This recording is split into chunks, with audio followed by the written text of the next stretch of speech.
ভারতের যে গরু সুবর্ণ, কালকে বোধহয় দেখেছেন এই গরুটাকে দৌড়ে নিয়ে গেছে সবাই মিলে। আপনাদেরকে প্রস্তুত থাকতে হবে বর্ডারে যাওয়ার জন্য। শুভেন্দু যদি মনে করে বরিশাল থেকে গিয়ে ক্যালকাটায় বড় মাস্তান হয়ে গেছে, তার থেকেও বড় মাস্তান বাংলাদেশে আছে, তার ওস্তাদেরা এখানে আছে। তোমার কি অবস্থা হবে বুঝতে পারতেছ না, পরনের কাপড় খুলে নেবে। বাংলাদেশের লোক রক্ত দিয়ে স্বাধীনতা নিয়েছে। তোমরা ভারতের স্বাধীনতার জন্য তোমাদের কোনো লোক আগে যায় নাই, মুসলমানরাই আগে গিয়েছিল। তোমাদের স্বাধীনতার জন্য তোমাদের কোনো অবদান নাই। হারামজাদাদের হাত থেকে মুক্তি চাই, যাদের কারণে দেশে অশান্তি, তাদের হাত থেকে মুক্তি চাই। বিদেশি দালালদের হাত থেকে মুক্তি চাই, তাদেরকে চিহ্নিত করেন। অন্য দেশকে দোষ দিয়ে লাভ নাই। অন্য দেশের দালাল বাংলাদেশে যারা আছে তাদেরকে নিশ্চিহ্ন করেন। আগে ঘর সামলান, তারপরে বাহিরের কথা চিন্তা করেন। ইন্দুর তো আমার ঘরে, যে ইন্দুররা সবসময় বাংলাদেশের স্বাধীনতা সার্বভৌমত্ব বিপন্ন করার জন্য দিল্লি ভিজিট করেছে। আপনাকে বলতে হবে I am the prime minister, এবং আমি কথা বলবো। আমার কোনো চাকরের প্রয়োজন নাই। নিজকে প্রধানমন্ত্রী হিসাবে প্রতিষ্ঠা করেন। তারেক রহমান সাহেবের ভয় পাওয়ার তো কোনো কারণ নাই। আপনি 2 বার প্রধানমন্ত্রী থাকতে পারবেন, 2 বার রাষ্ট্রপতি থাকতে পারবেন, 20 বছর সুযোগ পাবেন। আর কয় বছর দরকার?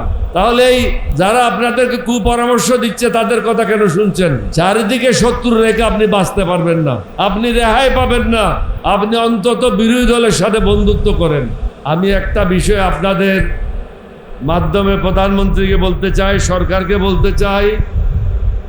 কিছু দূর পিছনে গেলে পাবেন চট্টগ্রাম জামে মসজিদ। এটা হলো চট্টগ্রামের একটা ঐতিহ্য। বাংলাদেশে অনেক বড় বড় মসজিদ আছে, কোন মসজিদের ইমাম নবী করিম সাল্লাল্লাহু আলাইহি ওয়াসাল্লামের বংশধর নাই।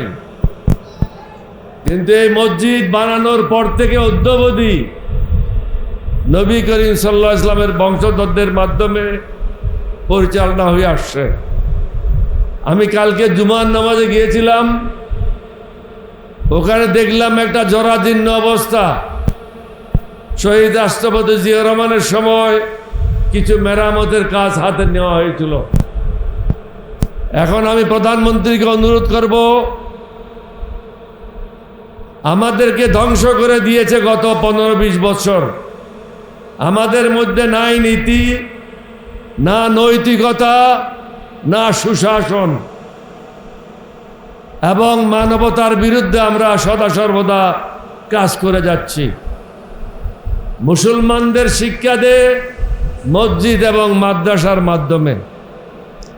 সুতরাং এই জামিয়া মসজিদকে সুন্দরভাবে মেরামত এবং পুনর্নির্মাণের জন্য আমি এই সবার পক্ষ থেকে দাবি জানাচ্ছি। আপনারা কি এটাতে একমত আছেন? একটু সবাই হাত তুলে দেখান না। আর একটা জিনিস লক্ষ্য করেন নাই, কালকে কিন্তু বিকেল পর্যন্ত এখানে বৃষ্টি হয়েছে। আজকে ঢাকাতেও বৃষ্টি হচ্ছে, কক্সবাজারেও বৃষ্টি হচ্ছে, কিন্তু চট্টগ্রামে এখন বৃষ্টি নাই। তো এখন বুঝেন আল্লাহর রহমত কোথায়।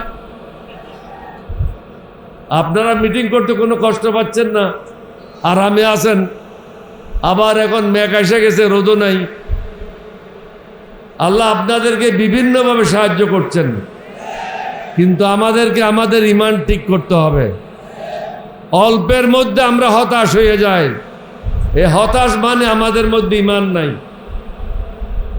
কারণ গত 15 বছর আমাদেরকে শিক্ষা দিয়েছে কিভাবে বেঈমান হইতে হবে, কিভাবে মুনাফিক হইতে হবে, কিভাবে দুর্নীতিবাজ হইতে হবে, কিভাবে সুদখোর হইতে হবে, কিভাবে জেনা করতে হবে, কিভাবে মানুষের ঘর দখল করতে হবে। এটা থেকে আমাদেরকে বেরিয়ে আসতে হবে।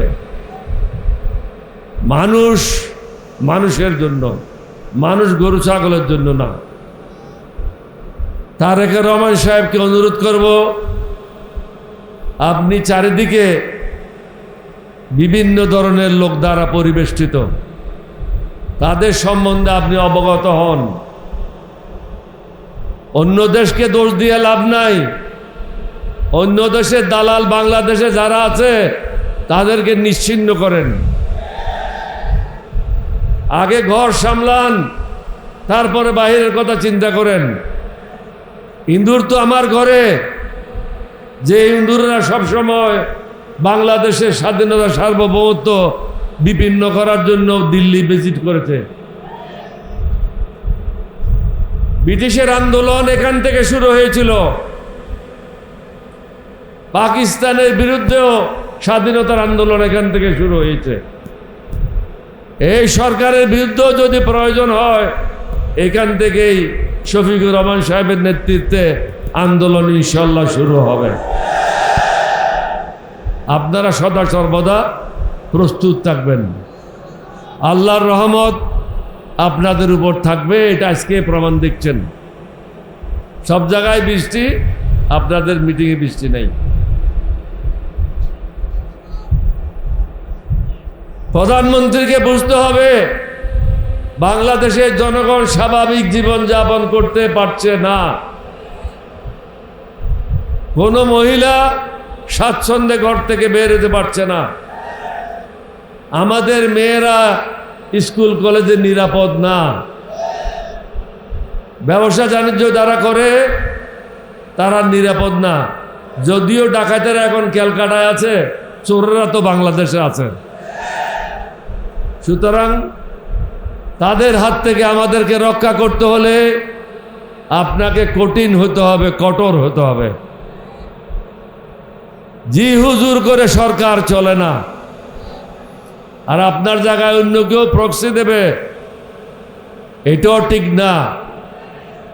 আপনাকে বলতে হবে I am the prime minister, এবং আমি কথা বলবো। আমার কোনো চাকরের প্রয়োজন নাই। নিজকে প্রধানমন্ত্রী হিসাবে প্রতিষ্ঠা করেন। আমাদের 11 দলীয় জোটের থেকে তো আপনি সব সময় বিভিন্নভাবে সহযোগিতা পাচ্ছেন। আমরা তো আপনার বিরুদ্ধে না, কিন্তু আপনার সাথে যারা বিদেশের দালাল আছে তাদের বিরুদ্ধে আমাদের অবস্থান। আপনি নতুনভাবে দেশপ্রেমিক লোকদেরকে দিয়ে দেশ পরিচালনা করার ব্যবস্থা নেন।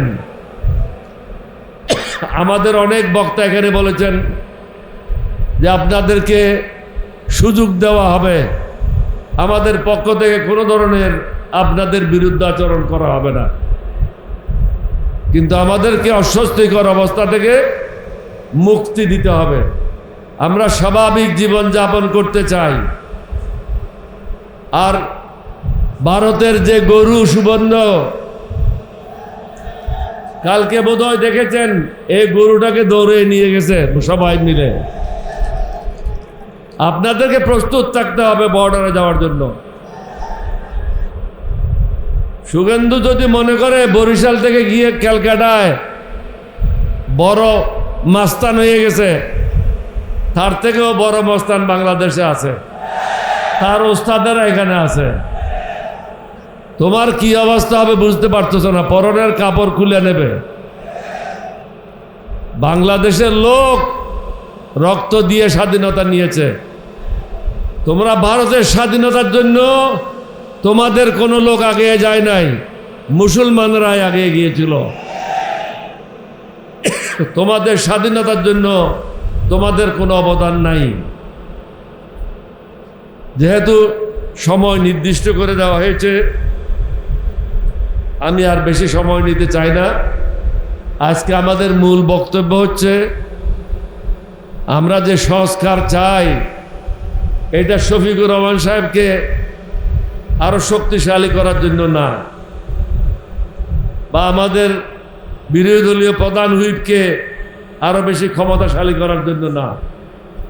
আমরা চাচ্ছি আপনাদের ক্ষমতা আপনাদের কাছে ফিরিয়ে দেওয়ার জন্য। এবং আমি শফিকুর রহমান সাহেবকে এটাও বলবো, আগামীতে কিভাবে ইলেকশন সুষ্ঠু হবে, এখন থেকে আপনাদের লোকদের মাধ্যমে এটা রিসার্চ করেন, গবেষণা করেন।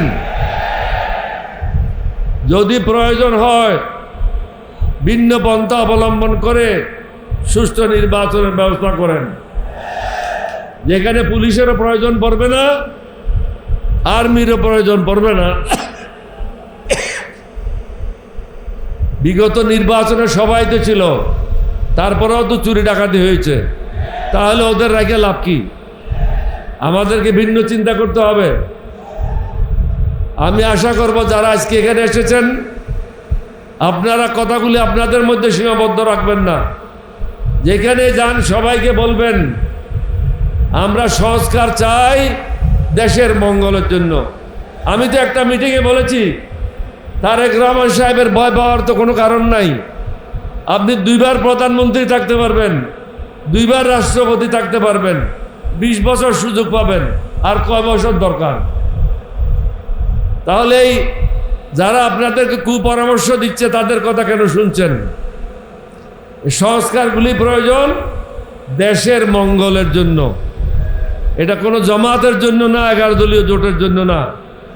আপনি 2 দিন আগে আমি শুনেছি, কতদূর সত্য বা মিথ্যা আমি জানি না, কোনো একটা আর্মির ফাংশনে আপনি বলেছেন যে সংস্কারগুলি আপনি অক্ষরে অক্ষরে পালন করবেন। তাহলে আপনি সেটা যত দ্রুত সম্ভব করেন না কেন, চারিদিকে শত্রু রেখে আপনি বাঁচতে পারবেন না, আপনি রেহাই পাবেন না। আপনি অন্তত বিরোধী দলের সাথে বন্ধুত্ব করেন। বিরোধী দলের সাথে বন্ধুত্ব করার একটাই শর্ত, সেটা হলো আপনারা আমরা মিলে যে দস্তখতটা করেছি সেই দস্তখতটা হলো জনগণের পক্ষ থেকে এবং জনগণের রায়ের মাধ্যমে অনুমোদন দেওয়া হয়েছে, সেটা হলো সংস্কার। আর ব্যক্তিগত জীবনে আমরা স্বস্তি চাই, হারামজাদাদের হাত থেকে মুক্তি চাই, যাদের কারণে দেশে অশান্তি তাদের হাত থেকে মুক্তি চাই, বিদেশি দালালদের হাত থেকে মুক্তি চাই, তাদেরকে চিহ্নিত করেন। আমি শুনেছি আপনি ইতিমধ্যে সচিবালয়ে যারা দালালি করে তাদেরকে চিহ্নিত করতেছেন। আপনি কেন চিহ্নিত করেন না? থানায় যারা দালালি করে তাদেরকে চিহ্নিত করেন, উপজেলায় যারা দালালি করে তাদেরকে চিহ্নিত করেন। এবং আমি শুনেছি কিছু কিছু বাহিনী যাদের দায়িত্ব হলো শুধু সামরিক সশস্ত্র বাহিনীর অভ্যন্তরে কাজ করা, তাদের প্রতিনিধিরা উপজেলায় পর্যায়ে কেন? ওখানে তো কোনো উপজেলা পর্যায়ে প্রয়োজন নাই। যার যেটা কাজ সেটা ডিফাইন করে দেন, নির্দিষ্ট করে দেন। বিভিন্ন থানায় ফোর্সেস ইন্টেলিজেন্সের লোকেরা পদায়ন হয়েছে, কি কারণে? ফোর্সেস ইন্টেলিজেন্সের কাজ কি? এয়ারফোর্স, নেভি, আর্মি, তারা কি করছে না করছে সেটা দেখা, জনগণের বিষয় দেখা তাদের দায়িত্ব না। তাদেরকে আপনি দুর্নীতিগ্রস্ত করছেন, কারণ যাদেরকে নমিনেশন দিয়েছেন তাদের মধ্যে 1/3 অশিক্ষিত, আর 1/3 হলো লুটেরা, যারা আমাদের টাকা লুণ্ঠন করেছে তাদের সাথে প্রেমপ্রীতি করছেন। দরকার হবে না, আমি শেষ করতেছি। যারা আমাদেরকে ধ্বংস করেছে তাদের সাথে মহব্বত করছেন। ব্যাংকে কোনো টাকা তো নাই, এটা হলো আপনাদের টাকা, জনগণের টাকা লুণ্ঠনকারীদের সাথে, তাদের সাথে কিসের মহব্বত? হাত পা ভেঙে গুঁড়া করে দেন, যাকে যেখানে পান ধরেন। এখানেও যদি কোনোখানে পান তাদেরকে ধরেন, হাত পা গুঁড়া করে দিয়ে থানায় সোপর্দ করেন। এরা হলো দেশের শত্রু, জনগণের শত্রু। আপনারা যারা আসছেন এখানে, আপনাদের একটা নীতি আছে, নৈতিকতা আছে, আপনারা দেশে সুশাসন চান। এর বাইরে যারা আছে, যারা এগুলি বিশ্বাস করে না, তাদের বিরুদ্ধে অবস্থান গ্রহণ করেন। আপনাদের সবাইকে ধন্যবাদ। আমি চট্টগ্রামবাসীর পক্ষ থেকে যারা এখানে মেহমান, বিভিন্ন জেলা থেকে এসেছেন, বিভিন্ন দলের মেহমান, সবাইকে আন্তরিক ধন্যবাদ এবং মোবারকবাদ জানাচ্ছি। এই বলে আমি আমার বক্তব্য শেষ করছি। আসসালামু আলাইকুম ওয়া রাহমাতুল্লাহি ওয়া বারাকাতুহু।